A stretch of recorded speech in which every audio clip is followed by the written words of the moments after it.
Hello and welcome to the Reactors Summit. We've got a massive show for you guys today. I'm Jacob Blunden and we are talking about everything that happened in the first round of the Ultimate Schmoedown tournament. With me today, I have Kees, Cornelisse, Chris Clark, and Evan DeGraff. Evan, how are you today? I am good. In Take 3 Productions, I am in second place, which is better than I think most of these people here, and that's what you get for being wrong. Okay? That's what you get for being wrong. Being wrong is wrong. Chris Clark, how are you today? I've been better, Jacob. I have been better. It's been a rough couple days, so to speak, but I've been doing good, and I really hate that Evan is happy with his luck. That's all I have to say. Kees, how are you? I am also doing very well because I'm in second place tied with Evan because I also have 6 correct and 2 incorrect. So I'm happy. All right. And guys, this week we're diving headfirst into the Ultimate Schmoedown. We're going to talk everything round 1 of the Ultimate Schmoedown. But before we do that, let's get into what caught our eye this week. So, Evan, what caught your eye this week? Oh man, Christian Harloff is taking a leave as the commissioner of the Movie Trivia Schmoedown. But what does that mean? What this means is he will be gone for a period of time. I'm guessing he'll be back by the time the spectacular begins, probably sometime before that as well. But he's taking a leave, and now the big question is, who is going to replace him? There has only been one man really making a charge for that, and that is Tom Dagnino. Issue being, though, is Jay Washington has also made a campaign, but there are some also very obvious picks from the fans who have been throwing out names, such as Mark Riley or Ken Knapsack. Mark Riley is a very obvious option because he obviously dropped out of the singles league to work more on the Schmoedown. And Ken Knapsack, you just saw in his spiel during the Nerds Watch match afterwards that he's thinking about taking some time off, and maybe that's the reason. Maybe it's because he knew Christian Harloff was going to be taking some leave. So there are some very obvious choices. And there are some choices that Christian Harloff obviously does not want to be running this Schmoedown per se. But we don't know what's going to happen as fans. In theory, I think it'd be cool to see Tom run it and just see it burn in hell because it's Tom Dagnino, and I don't think he necessarily can do a good job. But, that's loser behavior by me. I think Mark Riley is the right choice. I feel like he knows his Schmoedown the best. Out of any of them, he's been there, he's done that, he's been in both leagues and whatnot. So I think for myself, Mark Riley's the best choice, but there are some really good arguments for Ken Knapsack as well. Yeah, I totally agree with that. We've got there's quite a few massive people. I personally think that Ken is the right choice. I think he is the smartest choice, and I think he was the best choice for it. Kees, what caught your eye this week? Well, what caught my eye this week, there are a lot of things that can catch my eye because there are a lot of things happening. But what stood out the most was Above the Line's performance. I had them winning over Nerds Watch. But the thing is, Nerds Watch is a well-seasoned team, and I was not expecting Above the Line to show up as well as they did and beat a seasoned team like Ken and Rachel that easily because they were incredible. They worked very well together, and we didn't expect them to work that well because like Levine and McWeeny, my bad, they both know their shit quite well, but put them together, we didn't really know would it work, would they have chemistry, and they did. They had great chemistry. Levine was the talker, and McWeeny was the one who answered the questions. He destroyed that 70s round in round 2, and also like a dominating round 1, not even having to answer the last 2 questions in round 3. It was mind-blowing. And now, the thing is, we've seen teams before have a very dominating performance in the first match and then not do too well, critically acclaimed. Sorry. But, I think that Above the Line might beat that curse that the second match they lose. And I think they'll win against DC Movie News. And they might just get the title at the end of this. I hope they do. because I'm sick of the Patriots by now. Very true. I think Above the Line really, really did show their dominance, but we will get to that in their match. Chris Clark, you had a very tough first round. What caught your eye this week? Well, putting the devastating loss, which I'll talk about soon, aside, I will have to say, though, that the news of Leonard Moulton and his daughter teaming up against CinemaSins for a match is mind-blowing. That little Twitter thread that happened underneath my image of Mount Criticmore, I did not know would turn into this, and I am so excited. Just so excited, and I'm frothy. I cannot wait, y'all. It's going to be amazing. Very true. It is amazing that, you know, technically you may have helped a little bit in getting that match organized. What caught my eye this week was, of course, the big news. We got an updated schedule from the commissioner Harloff himself. We are getting 5 big matches next week, and the week after that we have 5 absolute huge matches. Sorry, 10 matches over 2 weeks. That is insane. And we cap it all off with the singles title, Harloff versus Merle. And then we move on to back to two rounds a week before going into the singles Ultimate Schmoedown. We will be covering that here on Reactors Summit. But guys, let's talk match 1. Trek versus Cinema Blend. Trek dominated in this match, and they showed that, you know what, we've got a big threat in this league. Trek so far lately has been kind of, they were slower in their last few matches, whereas in this one, Scott Mance has come into his own. Chris Clark, what were your thoughts on Trek versus Cinema Blend? Trek, honestly, that was a very high-scoring match, and I feel like both teams did a fantastic job. Of course, this is the only difference between my bracket and Kees's bracket, and of course, I got the short end of the stick. I was rooting for Cinema Blend, and apparently it didn't turn into the blend I wanted. But look, Trek, they're great guys. They're really cool guys. They have a great personality, they have a great chemistry, and I can't wait to see them not make it through round 2, but they're going to be great. It was a good match. Yes, very much so. I mean, look, yeah, it is unfortunate what happened with Cinema Blend, but Kees, what was your thoughts on Trek versus Cinema Blend? Told you so. Chris Clark, shut up. My bracket is better than yours. Nah, it was a good match. I mean, Cinema Blend are not a bad team. It's just that they face teams that are just better than them. I mean, Trek is kind of an underrated team at this point because, yes, they do have 2 losses. They had a title shot, and they almost took the belts from the Patriots, and they're out for blood now. They're like, no, this can't happen again. We are going to those belts. And now, this time, no buzzer issues, no hashtag controversy. We're going to take the belt. That's what they're set out to do. So they won against Cinema Blend, against action that is going to be something. I think they will make a run for a while because Trek is a great team. Like, Inman and Mance work well together. Like, Mance can have some weird moments when he's alone, but with Inman, they work very well together. And Inman is just a very knowledgeable guy. And as a team, they're really good. And I can't wait to see more of them. Evan, what was your biggest takeaway from Trek versus Cinema Blend? I have Trek making it to the finals. I wasn't surprised by this outcome. They are a seasoned team. They almost beat the Patriots in sudden death. I don't know how this is a shock to some people. Yeah, Cinema Blend had some good points in their first match versus IGN, but they're no Team Trek. They don't put on the show that you need to, and I think that sometimes when the other team can put on a better show, sometimes actually helps you and it brings you up, and that's what Team Trek's able to do. They have a bit of both, and at the end of the day, that's what really helps you in a team. So, and it was very evident Scott Mance performed really well, along with Jason Inman. You can tell that they need each other to balance each other out. Scott Mance obviously has more knowledge than Jason Inman, but without Jason Inman, then Scott Mance wouldn't be able to pull that knowledge. And that's what you call a dynamic team. Yeah, very true. Look, I said at the start, Trek, they had such a dominant performance in this game, I think. I would be very worried about Team Action next week. That being said, let's get into that match. Team Action versus Deep Cuts. Kees, I'll start with you. What was your thoughts on Action versus Deep Cuts?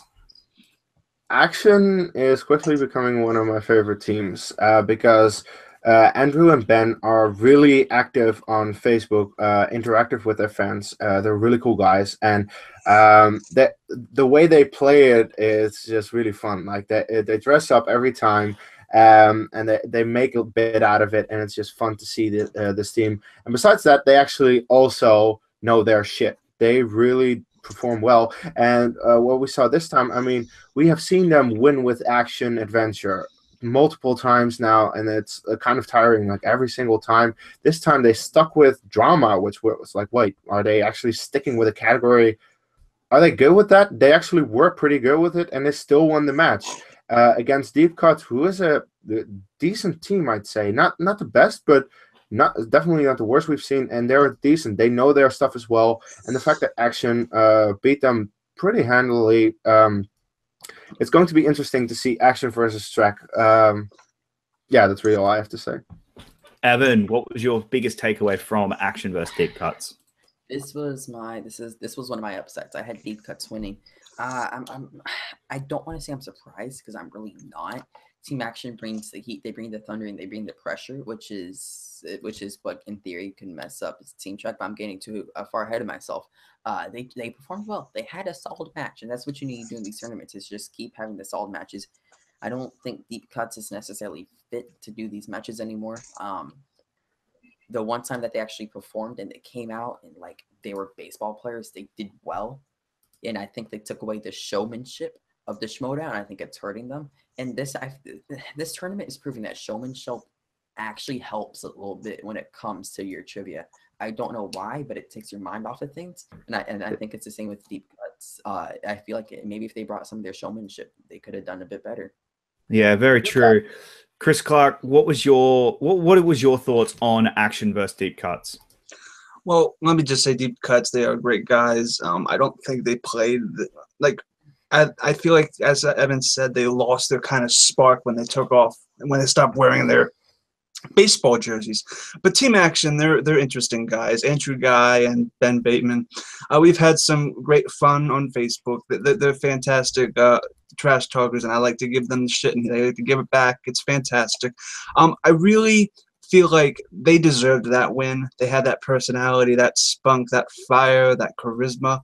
And moving forward, I cannot wait to see them rock the world.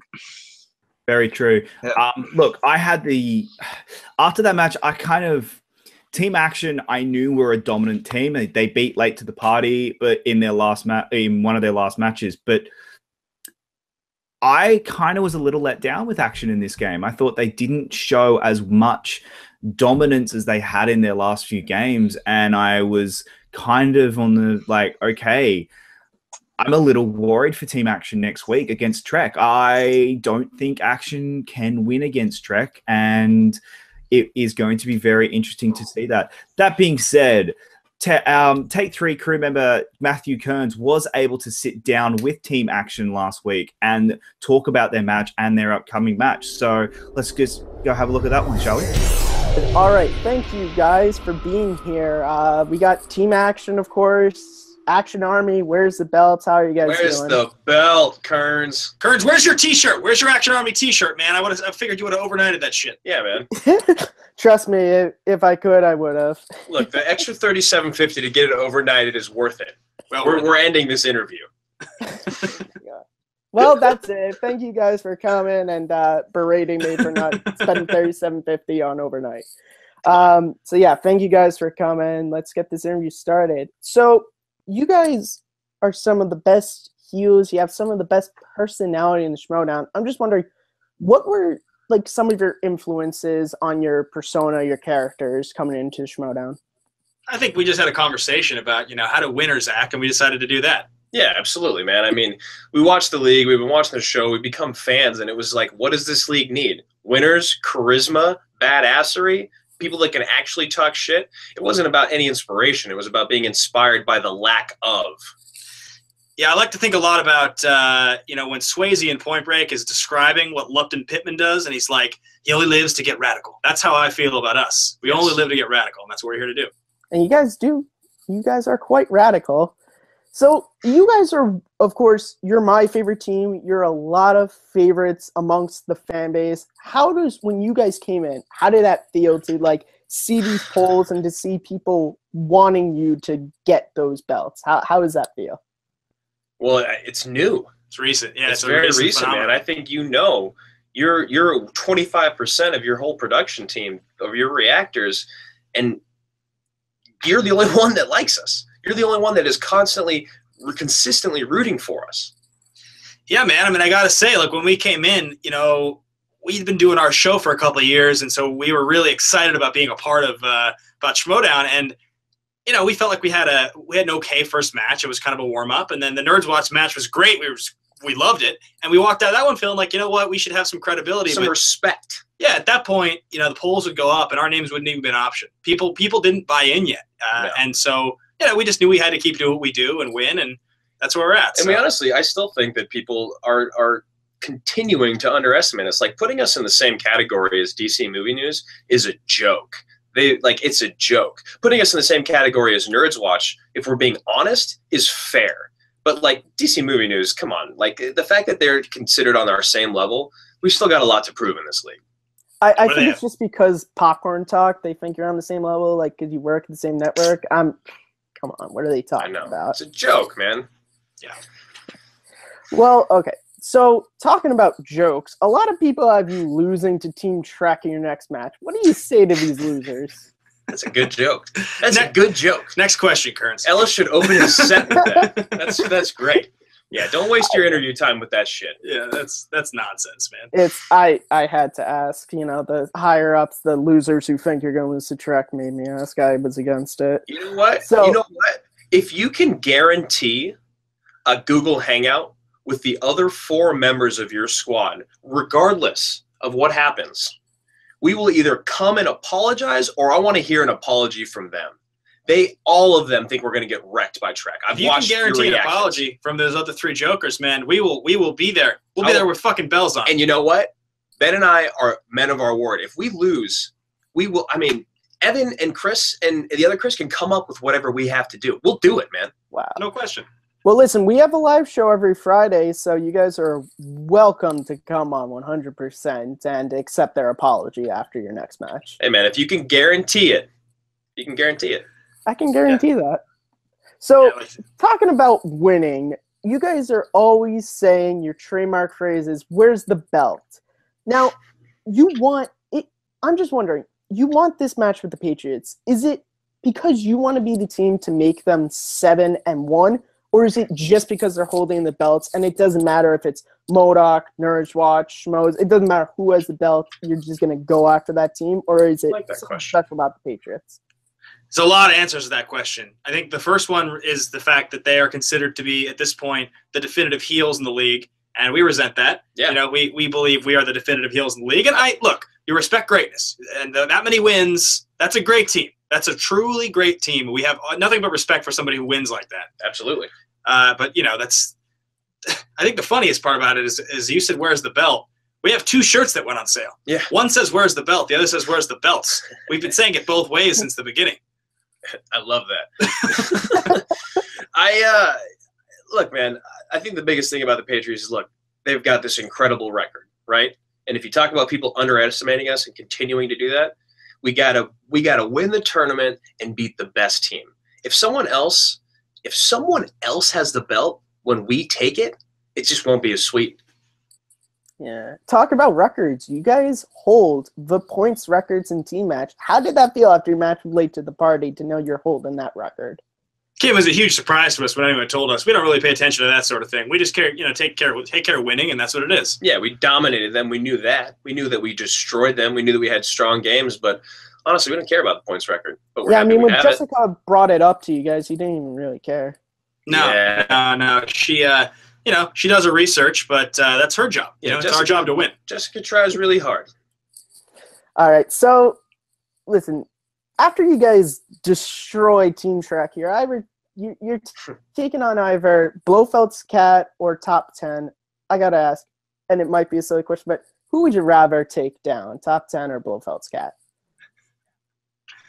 I used to know a guy named John Roca. He was a champion, and then he decided to be all, face and shit. Yeah, rest in peace, outlaw. Yeah, so there's no question we are going to bury top 10. Look, if we have to beat Blofeld's cat, we'll beat Blofeld's cat. It's just another notch on our belt, as they say. We love Burnett. I should point out, Burnett is someone who has been near and dear to our heart for a long time. Do love and that's definitely a guy that if we had to beat, we would. We'd much rather recruit Burnett. We love Burnett. As far as top 10, though, that's a slam dunk for us. I think I speak for both of us there. 100%. The outlaw needs to be reminded of why he used to be great and now why he's a loser. Yeah. Listen, I hate to quote Dagnino, but loser behavior, Totally. I think, to be honest, I think he's jealous because you guys remind him of him and Matt Nosen in the 2015 tournament. You guys are the Young Bucks. He came in, no one expected anything from you, and you're just killing. In the words of John Roca, young lions coming for an older lion. That's right. Yeah.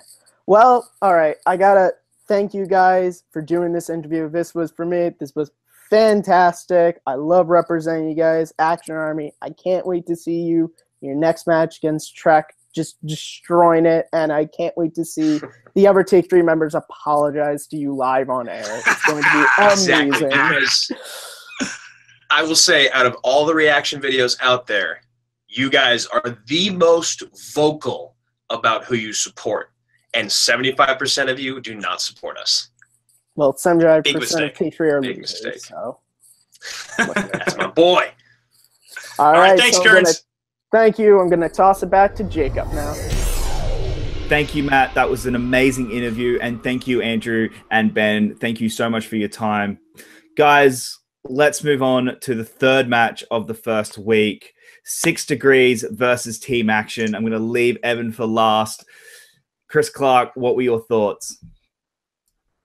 This was, you could see the heart in Brienne's chest just melt. She was so upset about this match, and it was a KO in the Ultimate Schmoedown. It wasn't the greatest showing, but they put up a fight. DC Movie News really showed their stuff and showed how good of a team they actually are.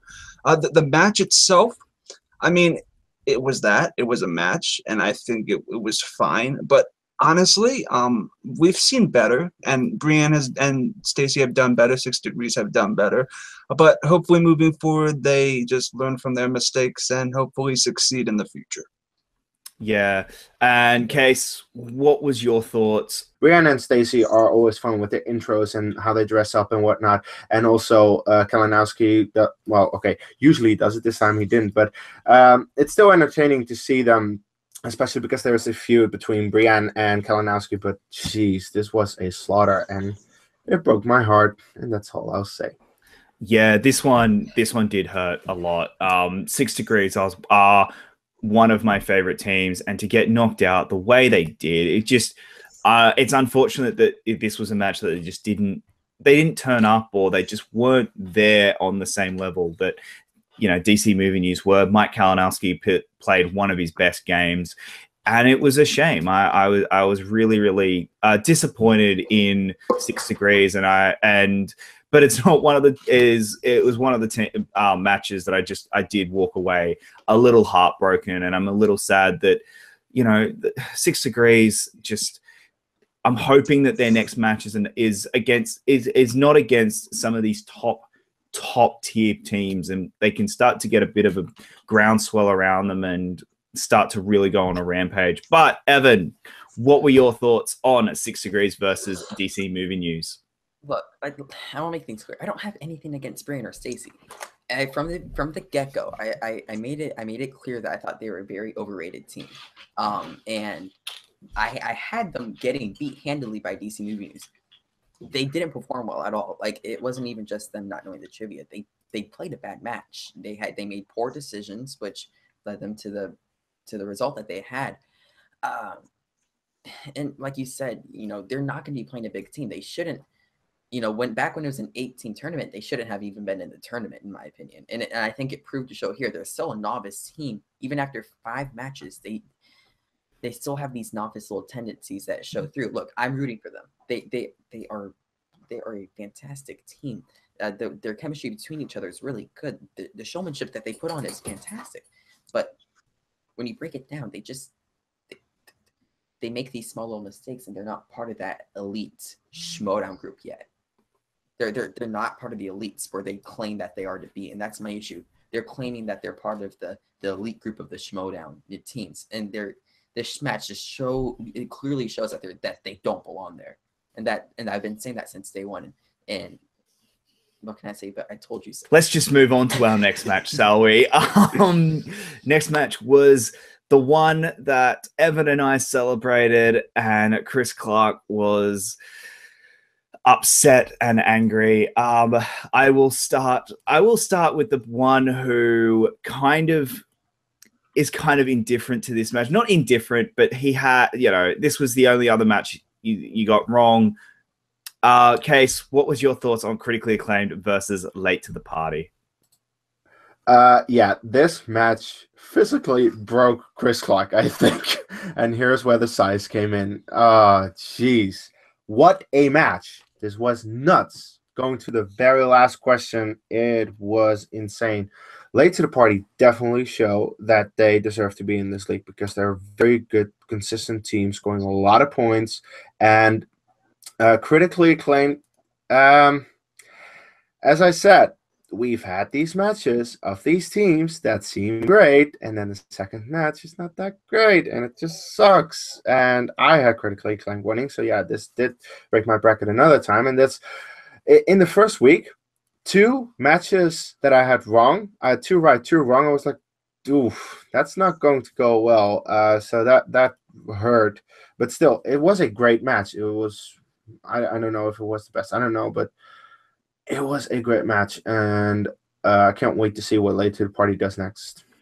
Yeah, I agree. And look, if you watch our reaction, it is one of the most viewed reactions we've done, and one of the most commented on, just simply because of a certain person who was reacting with us, who we will get into later. But look, I loved it. I was so excited. I was so pumped that Late to the Party, and this was my only one that was I was going with my head over my heart over my head. There was absolutely no reason, rhyme, statistics, nothing at all said pick Late to the Party. But my heart told me I had to do it, and I did. This was the only one this first round that I picked with my heart, and it paid off. But I'm so glad it did. Evan, what was your thoughts? It's I hate talking down on competitors, but it's the Willing Bibiani effect. He comes in, first match was fantastic. He broke the record. Critically Acclaimed's first match they knocked out the team, and then all of a sudden they lose their next match unexpectedly, and I call it happening. I'm like, you know what? It's happened. It has happened to William Bibiani, so why isn't it going to happen to Critically Acclaimed? And it did. Late to the Party had something to prove. They got beat by Team Action, a bunch of heels, and Critically Acclaimed were getting cocky about themselves. And that's what happens when you get too cocky. And I hate saying it that way, but it's the truth.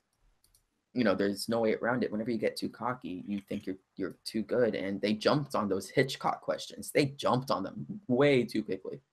And Bibiani has said time and time again, he knows Hitchcock. And I'm sure he does, but the match proves otherwise. So those are my thoughts. Yeah, I agree. I mean, look, this match kind of confirmed a theory I've had with me. I'll probably never get it confirmed, but if the competitor has said that, Hitchcock is my strength, this is a movie that I consider a strength, I feel like Skaliski asks a bit more tougher questions for a strength than compared to something like comedy that's a very generic category, because those comedy questions were pretty simple. Like, they weren't simple, but they were fairly they were fairly easier than a lot of the Hitchcock ones, because a lot of Hitchcock's ones seemed very deep cuts for Hitchcock, because it's on there because of William Bibiani. But Chris, how did you feel after this Friday? Okay, can I just go into this for a little bit? Okay, look, guys, listen. This match emotionally, physically, mentally broke me. Look, the fact of the matter is that now that Robert and Vanessa have beaten Whitney and Bibbs, we're not going to see them for the better part of until like next year probably, which breaks my heart. But other than that, that match itself was fantastic.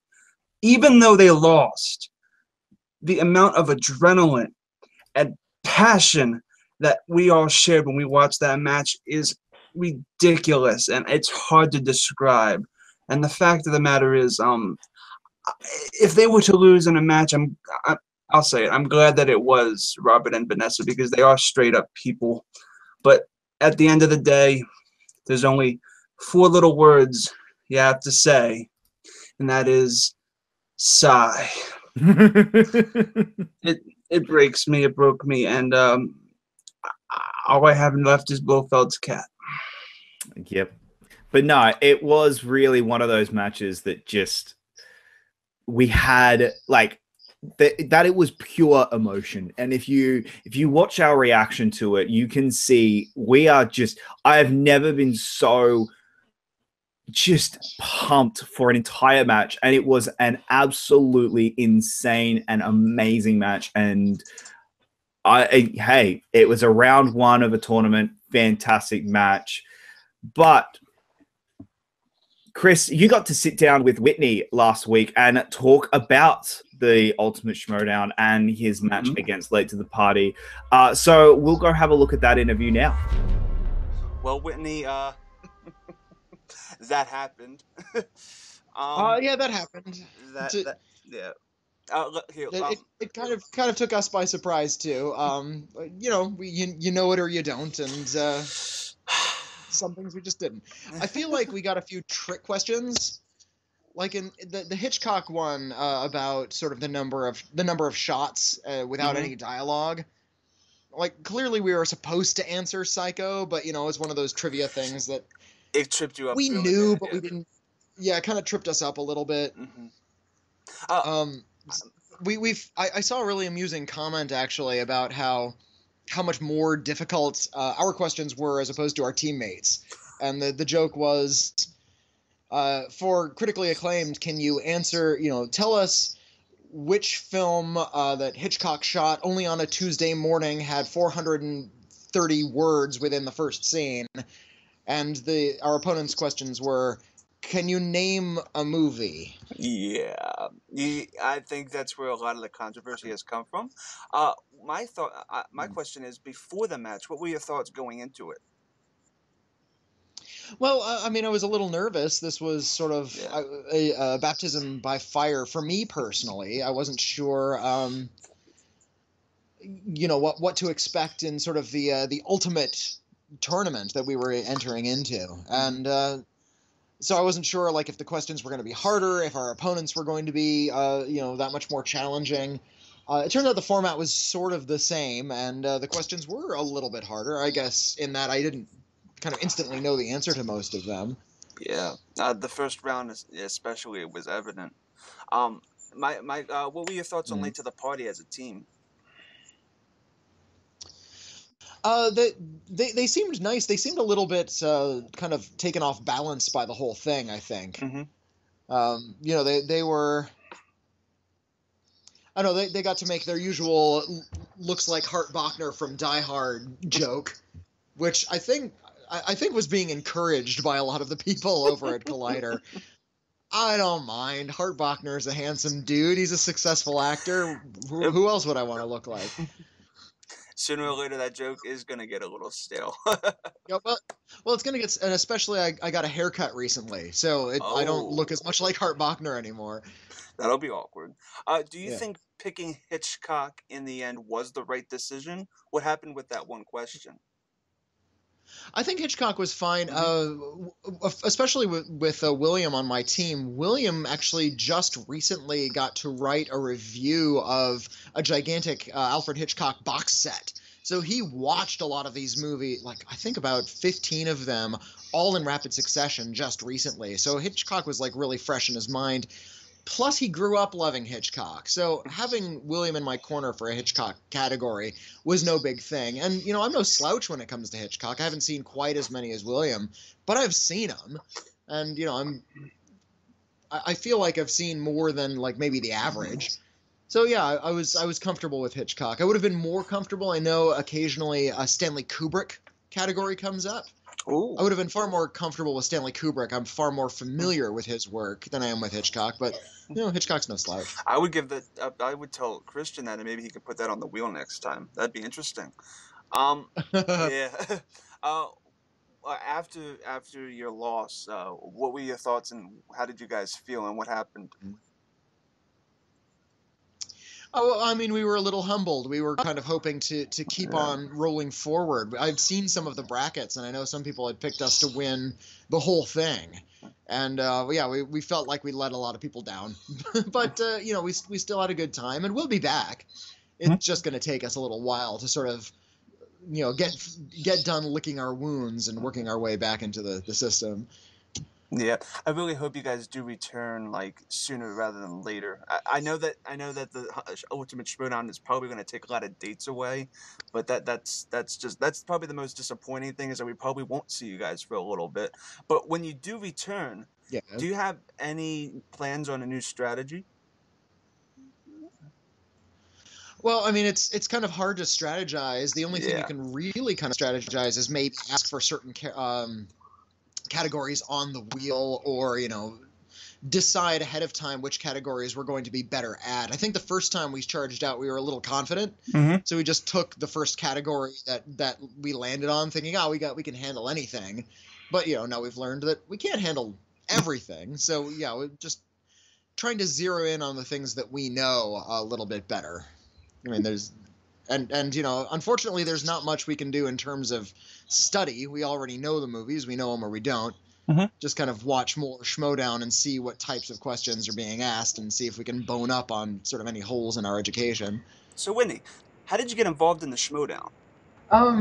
It was just something a lot of my peers were already involved with. You know, I know a lot of people who are on it. Not just William Bibiani, but, you know, Brianne Chandler had been on our podcast before.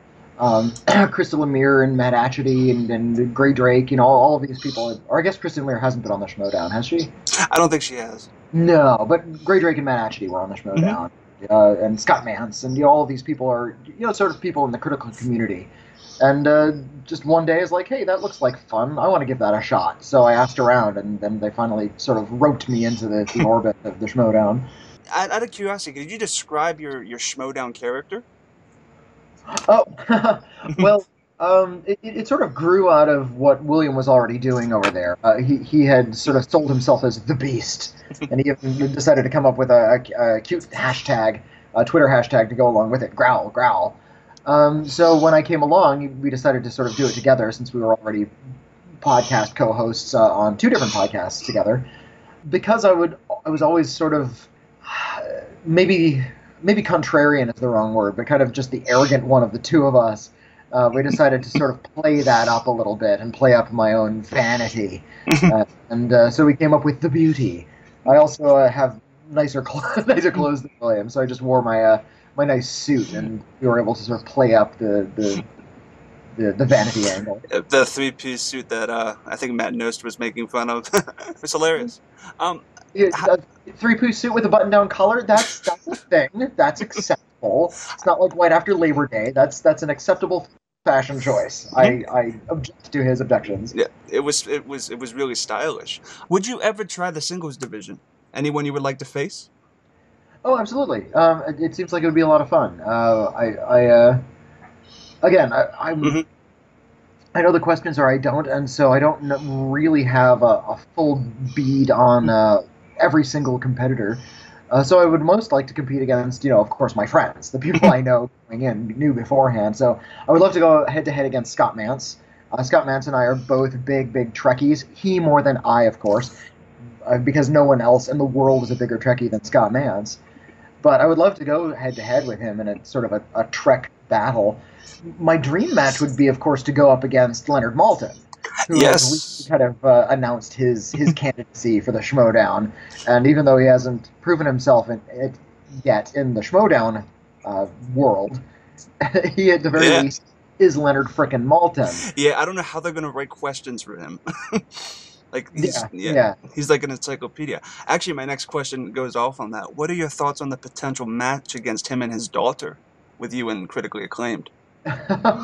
Well, the gauntlet has been thrown, and the great thing about going head-to-head with Leonard Maltin is if we beat Leonard and Jesse Maltin, we're gods, and if we lose to Leonard and Jesse Maltin, no big loss. They're the Maltons, and they know more about movies than just about anybody. So yeah, I think it would be gratifying either way. It would be just an honor to share the stage with those two. You should not feel ashamed if you lose to them. That's all I have to say. Nope. Thank you so much, Whitney. Do you have any plugs? You want to plug something? Well, I'd love for you to your listeners to go over to Cancel Too Soon if they haven't yet. That's you can become a Patreon subscriber as well, but all of the regular episodes are free. It's that podcast where we review all these great old obscure TV shows. We have a huge backlog that listeners have sent in that we're going to be listening, reviewing, and watching. Other than that, just sort of keep an eye out for my various opinions. I'm fun employed right now in sort of the movie review beat, but William and I are still doing video reviews through our Cancel Too Soon Patreon. You can follow me on Twitter. I'm at Witney Seibold. That's Whitney with no H and Seibold with an EI. Awesome. Thank you so much, Whitney. Keep rocking, man. Of course. Thank you. All right. Thank you so much, Chris Clark. That was an awesome interview. And thank you so much, Whitney. Thank you so much for your time. That was incredible. And it just sucks that you missed out on the first round.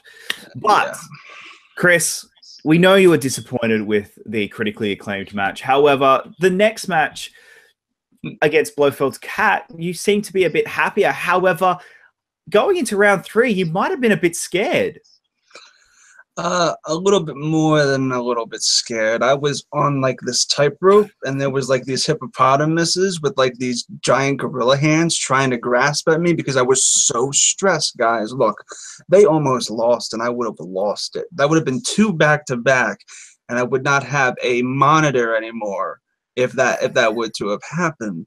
But thank God they won. There is a God. Very true. Yeah, no.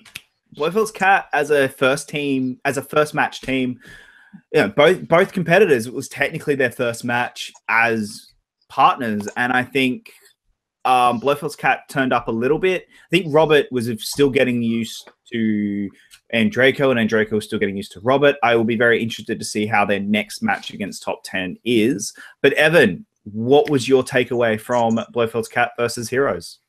It was clear and evident that Team Heroes was going to lose. You have 2 geeks together on a team. If it was an inner geekdom match, a team inner geekdom match, it's a different thing. But it was so clear and evident that Navarro didn't belong in normal movie trivia, and along with Schnepp as well, because he's shown that with his match versus Finstock back in the day. Not even Tom Daggino when his match versus Finstock.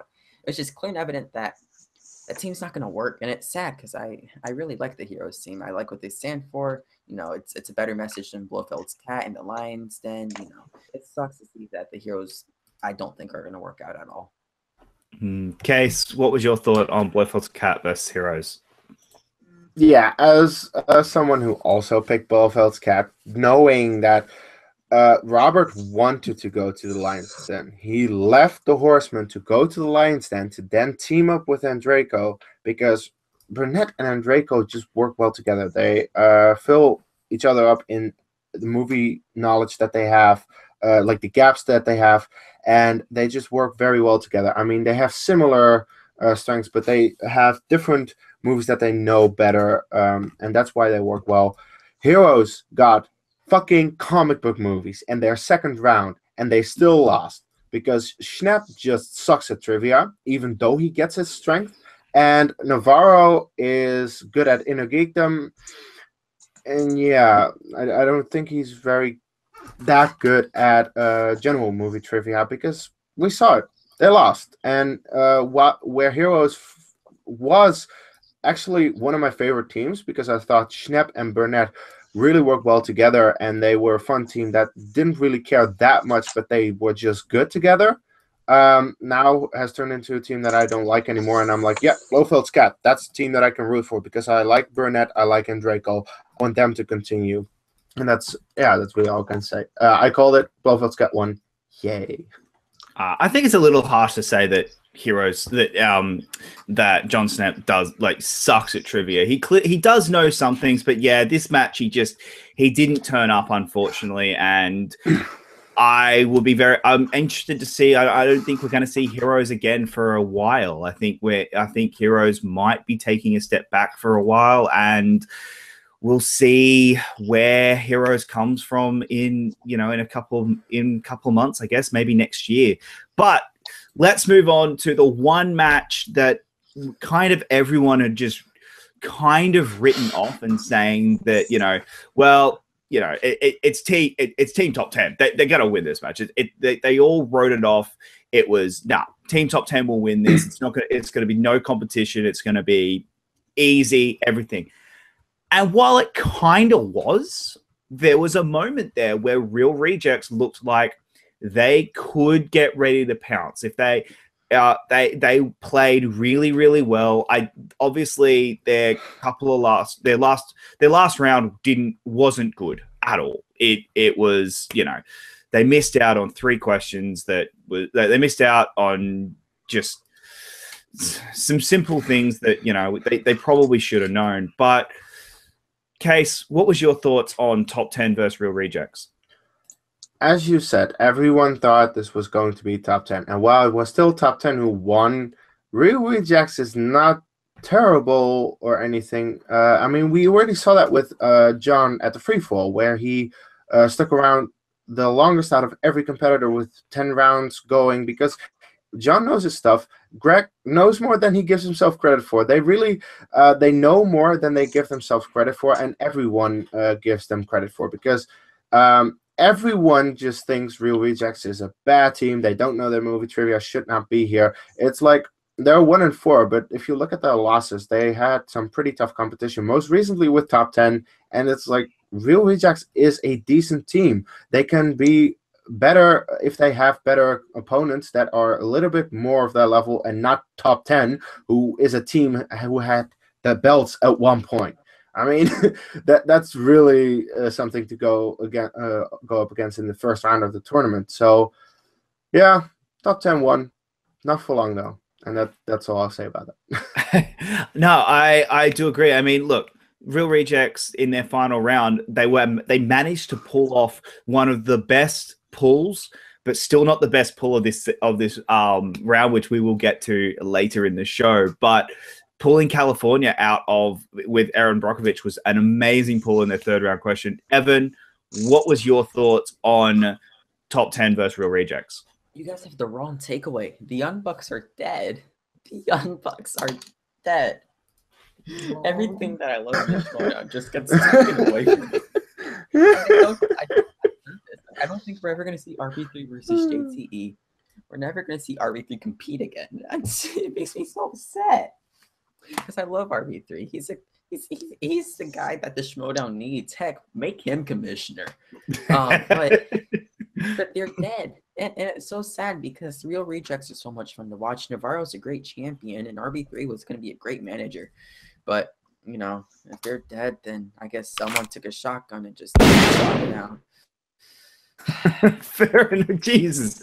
Evan, get a bit dark there. All right. Wow. Chris, what were your thoughts on the top 10 versus Real Rejects? Well, Evan just turned into Old Yeller. Look, guys. If Real Rejects had won that match, it would have been the biggest upset, probably even bigger than, I think Jacob has said this in the past, XX5XX.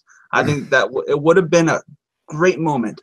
I'm Clark, would glad have that been a bigger upset than critically acclaimed and late to the party. I'm blocking you, Kees. Shut the fuck up. Look, Roka and Nost have hit and missed, and Nost has sometimes not really done as well as Roka in these team matches. This wasn't the case. Both were really even throughout the entire match. I felt like it was strong. It wasn't top 10 versus Patriots level great, but I mean, it was an entertaining match, and I cannot wait for their next one. Yeah, I kind of think top 10 didn't really perform as well as they should have in this match. They weren't the dominant performance, but again, it's kind of one that I have a feeling, as bad as it sounds, and I'm not meaning to rag on Real Rejects, but you know, like they probably turned up and went, look, it's Real Rejects. We don't really need to perform 100%. Conserve our energy. We're in a tournament. Conserve the energy for next week against Blofeld's Cat, which we will get into later. The next one, we had Wolves of Steel versus Makuu / question mark. Now we all okay. So the reveal of Elliot Dewberry being Makuga's partner, I personally liked it. I thought it was someone that we didn't expect, didn't see coming.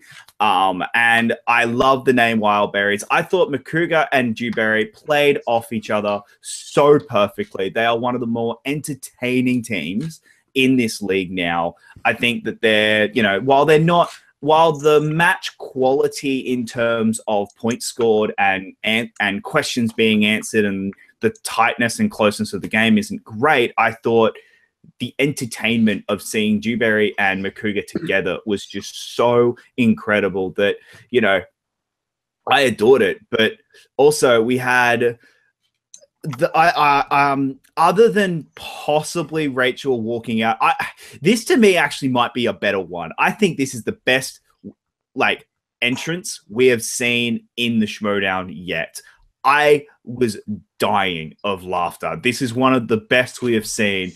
Evan, besides having the nightmares from it, what did you think of this match? Okay, it's a thing where, because the whole thing is the Makuu entrance and who was his partner going to be. I'll make my point brief, but I'll make sure that the audience completely understands it. I think it was a bit underwhelming. If anyone were to put Vegas odds on it, all signs were pointing towards Dewberry. And in a league where it's so competitive, in a league where the Real Rejects are a fantastic team and they're 1-4 now, I wish Josh Makuu would have picked someone who would have been able to compete more with the bigger teams, you know. And I don't know if it's possible with either Mark Ellis or someone just who has a grander knowledge.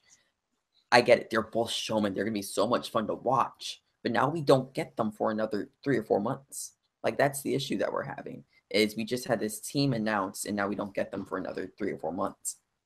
Josh Makuu is going to put on a show no matter what. And that's my thing. If he picks someone who is a powerhouse, I think we have a different story. I think even if you pick Hector Navarro and you get him before John Schnepp does, I think you have a different team on your hands. And I think that's part of the issue for me was in a team where it's in a league where it's so competitive that the partner that Makuu picked will not be able to compete with the league. And that was my one issue with it. But the whole bit was hilarious. Don't get me wrong. I just think, you know, logistically in a team where it's in a league where it's so competitive, I don't think the team will be able to keep up at all. That's fair. And Chris, what was your thoughts? Well, that match was entertaining. I felt like we knew when they said that his partner didn't have facial hair, all of Evan's hopes and dreams about it being Ellis went completely out the window. But when Dewberry came out, they had great chemistry. They were really funny together, and you could tell Christian was loving that team, and he wanted them back probably even sooner than what Evan said, 3 months. They're probably going to get back somehow with an undercard or something. I can guarantee that. We haven't seen the last of them. No matter if they lose like 6 or 7 in a row, Christian loves that team. They're here to stay.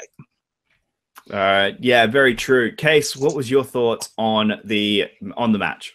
It was entertaining for sure. Like Dewberry and Makuu have good chemistry, and they were fun, like drinking beer because that's what they always do. And Wolves of Steel were great with their opening from It. Was that was honestly just hilarious. I mean, I don't get scared from horror, but it was funny to see what they did.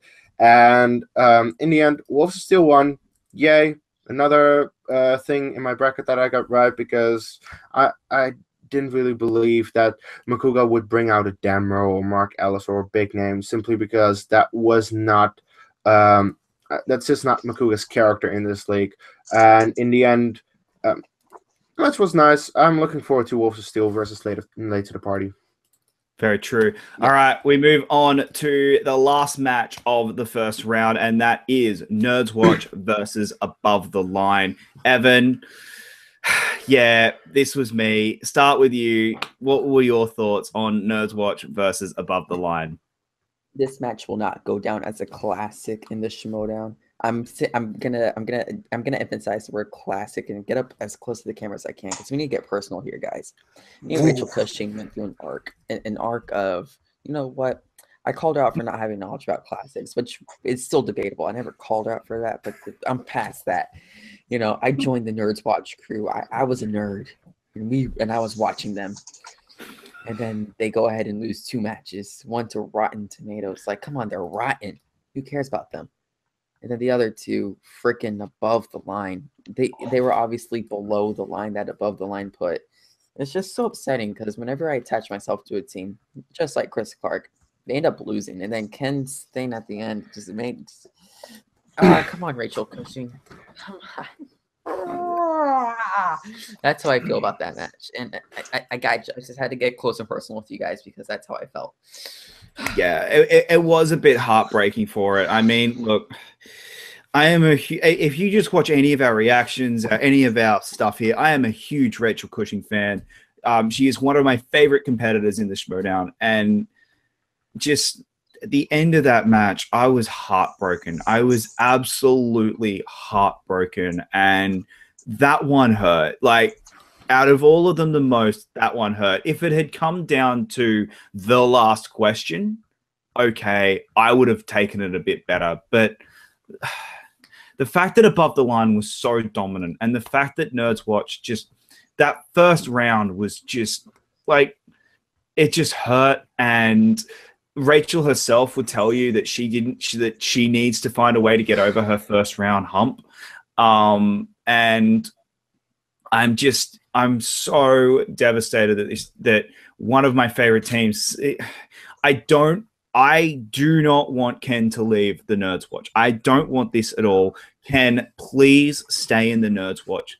Please keep this team together, because this is one of my favorite teams currently in the Schmoedown. And sorry, Evan, they lost to Rotten Tomatoes, the team that took the Patriots to a sudden death. Oh no, and, it's just devastating. It's just devastating, though. Like, and then they've now lost to Above the Line, who are arguably what could possibly be one of the best teams in this league. Like, that was a dominant showing by Above the Line. So, yeah, a Nerds Watch shouldn't be too disheartened by their loss. I think they just need to start working on their first round bumps and just try and, you know, like just work on a bit more of the general knowledge, because round 2 they did well. And for the pull of the round, to pull Zodiac out of that, using the JTE rule to the very end, like Ken knows his stuff. He just gets into his own head and he doubts himself. And I do not want to see them break up. I do not want to see Rachel joining the Misfits. She is not a heel. She is a hero. She is the hero that we need, and I want her to stay as that. Chris, what was your thoughts? Look, before Evan winds up like the Warden from Shawshank, we have to figure this out for a second here. They're not gonna break up. We haven't seen the last of the Nerds Watch. I feel like just Ken was just talking out of his head. I feel like you can't separate a team that's that cohesive and that it has so much great, like, Cushing and Ken have such a great bond, and I guess you guys all know that they do. But oh, whoa. You guys hear that? Whoops. Anyway, but Above the Line was really dominant, and I finally have a team that I can root for in place of Critically Acclaimed, who can hopefully make it to the finals of Blofeld's Cat. So it was a great match. It was a good match, and it was fun. Kees, what was your thoughts?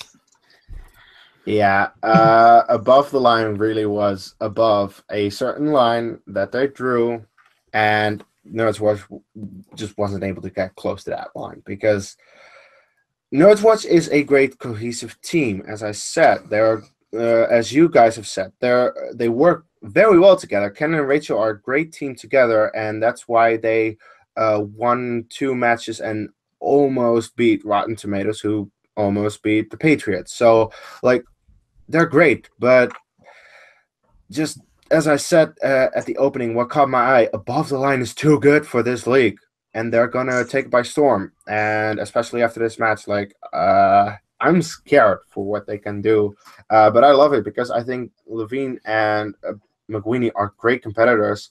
I just can't wait to see what they can do against DC Movie News in the next round. And I hope that Ken continues to compete with Rachel because I love Ken. Who doesn't love Ken? He's great. He's really like he is me of Collider because he has the exact same interests.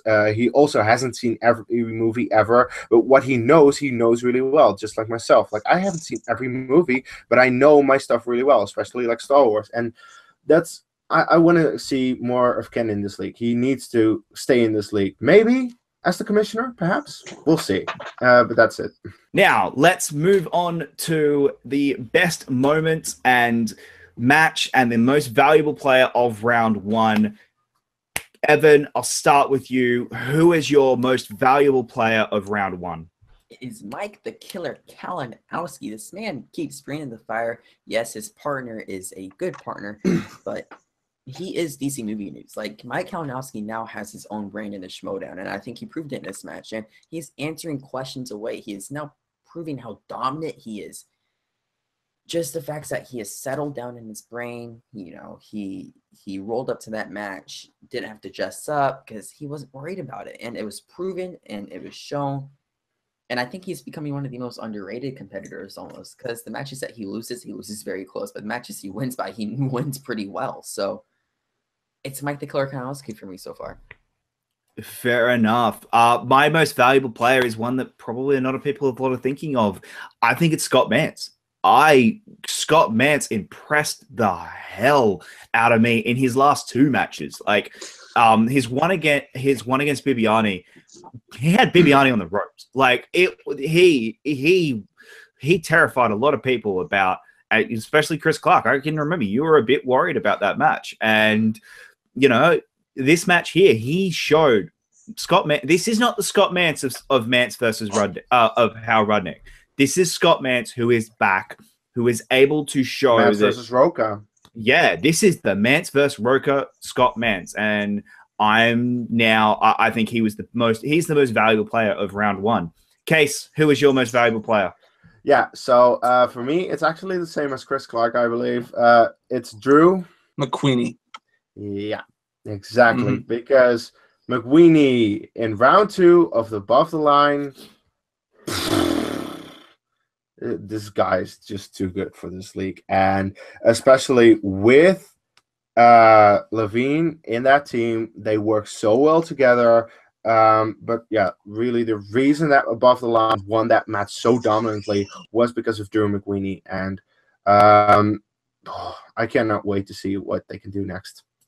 Yeah, it's definitely going to be he could very well be a very dominant force of this tournament and the league in general. Chris Clark, you've already kind of spoiled who your most valuable player of the match of the round 1 was, but give your thoughts here. Well, look, Drew McWhinney is basically if Whitney Seibold and William Bibiani had like a morphing like a baby, and then and it would be Drew McWhinney. He is a very great, knowledgeable man on classics, films, He's an encyclopedia of knowledge. He's like the Wikipedia of the Schmoedown, and he's fantastic. He killed it in his match, and yeah, bada bing, bada boom. All right, let's move on to the best match of round one. So, what was the best match? I think we all have the same answer. So, let's go. All right. Other than, I'm going to change the question. I'm going to make you guys all think of one. Other than critically acclaimed versus late to the party, because I'm pretty sure that is all of our answers. Yep. What was the best match? I'm going to start, and again, I'm going to go the one that to me was the most entertaining, had the most knowledge, and to me really showed a dominant team, and that was Trek versus Cinema Blend. I think that match. I cannot emphasize just how much Trek impressed me this first round, and I would call them the team of the round. Like, they are the team of the round, and that's spoiler for another question later.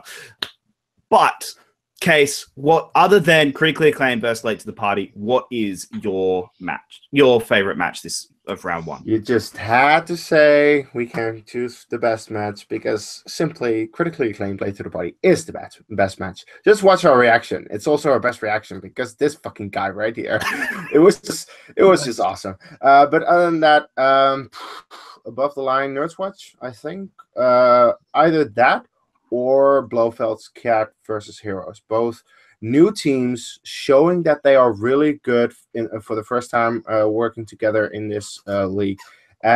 Both very entertaining matches and against two teams because both losing teams are good, already have good records, are already known, and gave a solid performance. It's just that the newer teams won this time. So both of those matches, I can't really choose between the two. I really enjoyed both of them. All right, Evan. Best match of round one was DC Movie News versus 6 Degrees Up in late to party and critically acclaimed.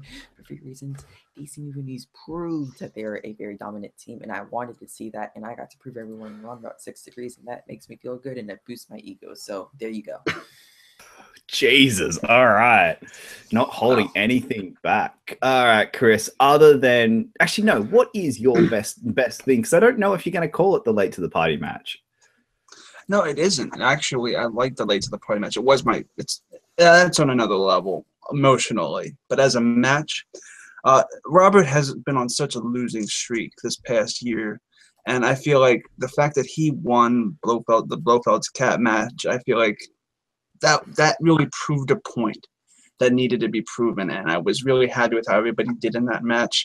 Was happy with the outcome of that match. It was great. And yeah, I would say actually, along with that, I really liked the above the line match because they really proved themselves as well. I'm going to say the Blofeld's Cat match is my favorite of round one, but round one was really solid. Like it was really solid matches through and through. And it really rocked, and I can't wait for round two. Yeah, definitely. There was amazing matches in round one, and round one was an awesome, just filled with incredible matches. But let's just go to the last one. What was everyone's favorite moment of round one? Evan, we'll start with you. Seashells! Seashells! Seashells! No! It's the upset happening. It is the upset of a lifetime of a dream. As a fan, watching fans upset people who write reviews online or think that they're too cocky for the Schmoedown and watching them get beat. It's just great. And yes, am I pissing off Chris Clark on purpose? Yes. But it's always great to see villains go down. And we saw that with Late to the Party versus Critically Acclaimed. And at that point, I guess you can say critically acclaimed are no longer acclaimed in the Schmoedown. Oh, that's bad. Okay, Kees, what were your thoughts? As much as I hate it, I have to agree with Evan because that I know that moment that critically acclaimed, a team that everyone or at least a lot of people had winning the tournament. Everyone thought this is the team that's going to win the tournament. They're so good. They're so dominant. Just being beaten by Late to the Party. That reaction from Chris Clark alone makes it just the best of the entire tournament because that reaction everyone felt that way at that point. At least the fans of Late to the Party were as happy as Evan and Jacob were, and the fans of Critically Acclaimed were as sad as Chris Clark was. Okay, maybe not as sad as Chris Clark, but they were sad because Chris Clark levels is really hard to come by. But then, like, it was such an insane moment that everyone at that point felt that way, and that's why it's the best moment of round one. Yeah, I'm sorry, Chris. I have to agree. When we're going over the best moments of 2017 in the Schmoedown at the end of the year, this will be one of them. This and XX5XX are going to be the two moments that we're talking about at the end of the year. I mean, yeah, there's argument for the Harloff-Bibiani match. There's arguments for a lot of the Collision. There's arguments for a lot of other matches. But this is the moment that XX5XX is still my favorite moment of the Schmoedown ever. But the fact that this happened and the fact that it was an underdog story, it was a bunch of reactors, a bunch of the fans beating the team that was already crowned champion. And that is just one of the stories that it was Rocky beating Creed. And that's what I loved. Chris, what do you think? What's your best moment of round one?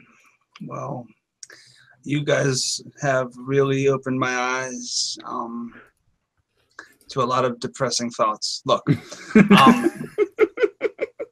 my favorite moment of round one, there wasn't one. I'm just kidding. The best moment was when Blofeld's cat won, because it gave me some sort of light after what happened the night before.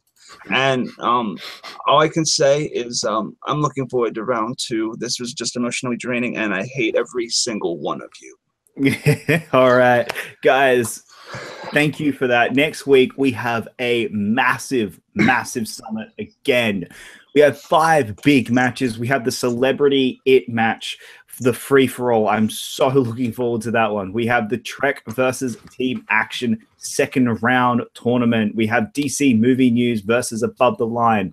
We have Late to the Party versus Wolves of Steel. And we have Top 10 versus Blofeld's Cat. I'm so pumped, and we hope you'll join us back for every single one of our reactions and every single one of these episodes right here on Take 3 for the Reactors Summit. Chris Clark, where can they find you online? You can find me, cough, cough, at Chris Clark 8788 on Twitter. Those numbers mean nothing. Or on YouTube at No Man's Land Entertainment. Evan, where can they find you online? You guys can find me at Evan DeGraff 15, tweeting at Schmoedown competitors, getting in a bit of trouble, and retweeting things that people. No, you trouble? So, yeah. I had a good time today. I got to discuss some controversial subjects that they normally like to shield me from. You got to let a peacock fly, man. If you can quote that movie. Kees, Cornelisse, where can they find you online? All right, you can find me laughing at Chris Clark for being more wrong than I am here on Take 3. You can also find me very soon hosting the Star Wars Freefall, as we like to call it, here on Take 3 as well, because we are having an event coming up, and for that we're going to do a Star Wars trivia match. But to make sure that the people in that match are really knowledgeable, we have to test, we have to do tryouts. So everyone, if you are interested in competing in a Star Wars trivia match, one of the most fun things, greatest things you can ever do, I think. Hit me up on Facebook or Twitter, and I will make sure that you can get in that match. You can find me on Twitter at Dutch Movie Guy, on YouTube, The Dutch Movie Guy, and on Facebook, Kees Cornelisse. If you find out how that is spelled, good luck. Links will be in below. Guys, thank you so much. I'm Jacob Blunden, and you guys can find me right here on Take 3. This weekend, we did our Lord of the Rings special event. It was fantastic. We managed to raise over $800 for charity. I want to thank every single one of you who joined us. Thank you so much. Thank you to everyone who donated. Thank you to all our amazing special guests over the weekend. But At the end of this video, you are going to see a trailer for our next charity event. In the link below, in the description below, there is a link to that event. Make sure you do check it out and make sure you donate everything, whatever you can. We would be so grateful. We're trying to raise over $1,000 for suicide awareness. Guys, we are doing all 9 Star Wars films over 3 days in November. But for everyone here at Take 3, I'm Jacob Blunden. Take care.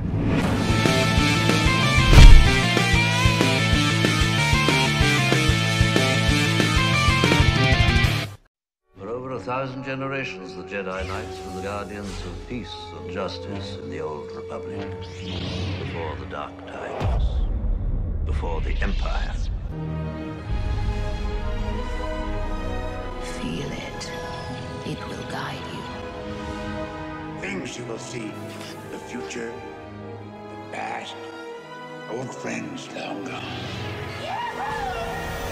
The Force will be with you. Always. Through the ages, I've seen evil take many forms. The Sith, the Empire, First Order. The dark side of the Force. Their shadows spreading across the galaxy. You must face them. Fight them.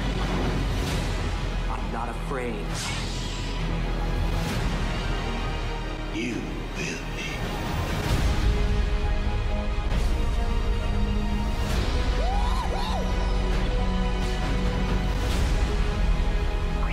It is the only way.